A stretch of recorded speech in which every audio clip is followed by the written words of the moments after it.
soaring, doesn't matter. Hit him with this, doesn't matter. He's freaking dead on ultimate. Alrighty, yo, what is up, Knights? Aegis Rig here, back with some more DFO PvE on my Vagabond, guys. Now, I'll tell you guys right now, we are doing ultimate difficulty, which is the hardest difficulty in the game. And, you know, I normally, in fact, I've only played one class in ultimate difficulty at any point in time that wasn't already max level, and that is the Azura. So, highly not recommended playing this difficulty unless you clear the dungeons just as fast as you do on hard difficulty, just because I don't really think it's worth the time. But that being said, definitely worth the time just because the Vagabond is so fucking incredibly powerful, guys. And I do want to make this note right here, guys. If you're playing the Vagabond and you don't have a plus 12 Phoenix weapon, your results will not be the same, okay?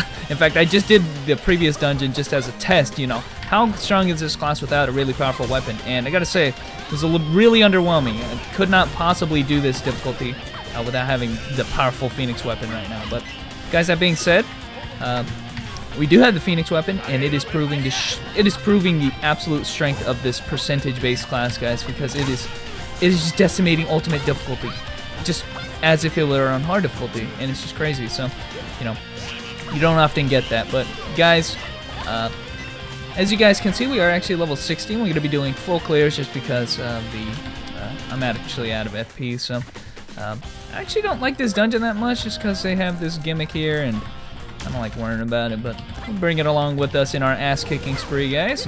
Bam! Bam! The combos are real, guys. Captain Jurin has nothing on us. Alright, see you later, Jurin. I'm all the way across the realm. And this is actually why I wanted to play this class so bad, guys, is that, you know, we get our, we just have so many good mobility skills. You guys can see right here, this can be used to, like, traverse the whole room. That, in fact, if we got the TP skill, it can actually go even further than that, so pretty crazy with that skill. And, you know, I have triple slash or whatever it's called, max level as well in this class, so just for the extra distance, actually, so I can actually slash, I think, 6 times in a row. Just really great for covering a lot of distance and doing a lot of damage. Actually, the damage it does is not that bad, so I like using that sometimes when I want to do 2 things at once. I want to cover distance and kick ass. Let's grab him. Use the wow, that didn't actually work. The soaring. Okay.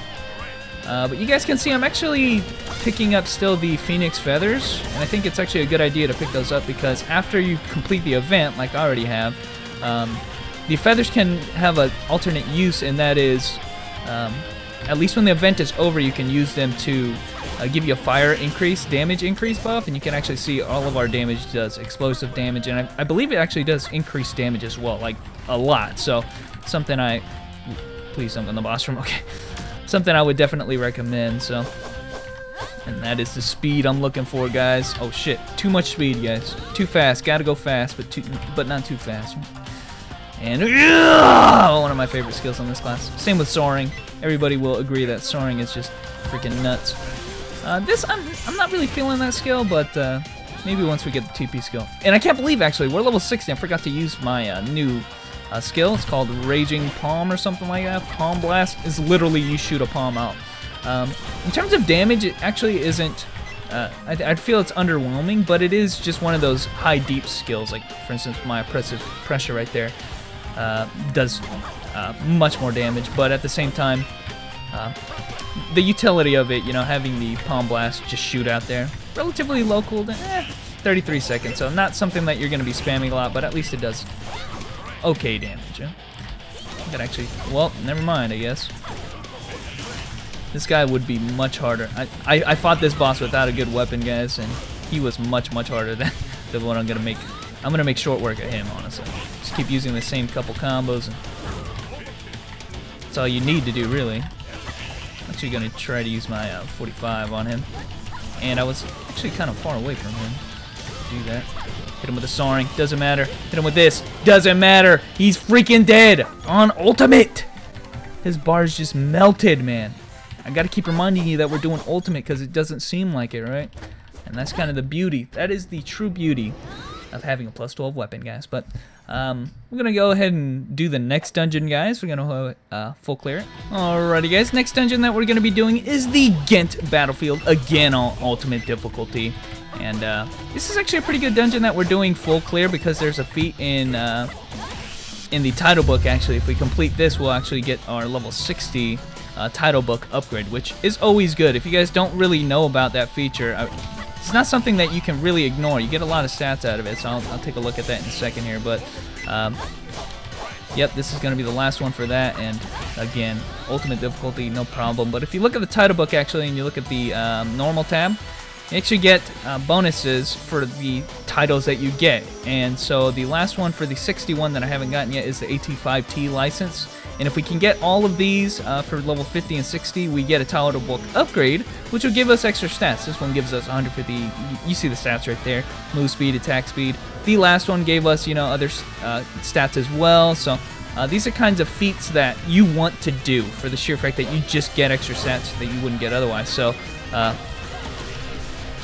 make sure that you look through your adventure book if you're not, because those are the one things that, aside from the fact that you get titles that you can equip that give you stats, you can get permanent stats just for doing them as well. So I know a lot of people may not put a lot of thought into that, so those are just as important. So anyway, guys, making short work of this guy. In fact, we got a TP skill that actually does increase damage to enemies who normally can't be flipped grabbed with that sword wheel skill right there. So if they're not flip grabbed, it actually does more damage to them, which is pretty nice. It's not really more damage just from the sheer fact that you actually get 2 hits on this sword wheel grab, whereas if you can't grab the enemy, you only get 1 hit. So that being said, it's still a pretty good TP skill to pick up. This guy's enraged. Oh shit, I ate that one. Yeah, those guys are actually pretty dangerous. Gotta watch out for that. So. And this dungeon's not the best for full clearing, just for the sheer fact that it is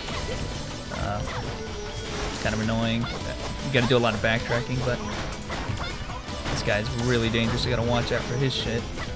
Basic attack him. Just basic attack him, you'll be fine. And hopefully, guys, we can make it to the end of this dungeon without my weapon breaking, which has been an issue for me, actually. If I don't repair my weapon every dungeon, my shit just breaks, so gotta watch out for that. Bing! Just 2 skills. Cleared the room. Amazing. And that's one thing I gotta make a point on, guys, is that, I'm okay. I love new classes in games, but when they are this good, I feel like they overshadow every other class in the game. Like, I've never seen a melee type class who's as fast as this one. This is the fastest class I think that's in the game that actually gets move speed buffs and stacking move speed buffs and all that. Multiple moves that dash across the room with utility, such as the the quintuple slash or sextuple, whatever, hexa slash skill right here that 6 slashes then cover across the whole room. As well as the grab, which also does massive damage in AoE and stuff like that. And that one actually can be spammed if I hit the attack button. So, did I miss somebody? Well, that's fine. I'll go find them. And then, yeah. A class that is as fast as this one is what I'm getting at here. And has the AoE that it has is kind of crazy. I mean, if you think about it, I'm technically like a launcher with the kind of range and attack that I have. Like this attack right here goes across the whole room. And it is nuts, actually, that it does that. So, I don't know. I just feel like this class overshadows other classes. I've heard it before that some people are like, why would you play a grappler anymore when you can grapple just as well on this class? Which just doesn't seem like a class designed for it. So, I have tons of grab moves. That's a grab right there. We already established this is a grab. And stuff like that. Soaring is technically a grab, even though it's like a freaking OP one. Launches them in the air and grabs them. So, have a lot of grabs, have a lot of AoE. You have everything. It's like the jack of all trades. So, I have to make that point just because I know that if you compare this class to the other classes, especially the old ones, like, it just doesn't add up. It doesn't add up as to how good this class is. But guys, my weapon is indeed broken, so we're gonna have to go the rest of the run with a non-enhanced weapon. And in fact, this is gonna be good because it's gonna display how much weaker I am without it. So all that of what I was saying about this class being really good, kind of throw that out the window, because if you don't have a nice enhanced weapon, doing ultimate difficulty is gonna be just as hard as it always has been. So I want to actually show the boss and see if I can beat him without dying. Actually, it's gonna be all just brute force, not enhanced weapon, nothing. Still do okay damage, but I guess this is more of an indication of how dependent the class is on weapon, on gear status, because And luckily we killed the tanks earlier, so we don't have to fight them now. But it is going to be a display of how much you're going to actually depend on a good weapon. You're going to have to enhance at least a +10 if you want to play this class, and more enhancement if you want to do a lot of damage. So the Phoenix weapon could not have come at a better time. And all of a sudden my skills that were one-shotting are not doing that anymore. But gotta make sure I use this the Phoenix buff, because that actually gives me explosive damage, and with the speed that I have right now with a double lightsaber combination, I think it's definitely gonna do some work. But alright guys, let's go fight this boss. Hit him with the OTG into the reel. I'm gonna actually use my, I haven't used a palm yet, so that's one thing. What's the command for that? Oh, there you go. Palm did a lot of damage. Okay, I can live with that. I can live with that damage. Accidentally killed everything. OTG. Oh, I got him with OTG. So make sure not to lose this buff. It's one thing we don't want to use. And in fact, I wish I could have shown the range of that skill, because it actually does do enormous range. So, wow! With the soaring and the finisher, baby. So I mean, shit. Although this is ultimate difficulty and I'm not using a weapon, I'm using 2 lightsabers unenhanced. In fact, I think that's a level 35. And I just cleared the ultimate dungeon boss pretty handedly. I mean, that was mostly due to my quintuple slash buff. So I gotta say, it wasn't a one-shot fest like it was throughout the rest of this video, but it was still relatively quick. So I feel like this class has so many benefits working for it, so many good skills. And man, if you're playing one, or any of the female slayers, actually, I'm gonna show you guys some Swordmaster, maybe tomorrow, in the next couple days.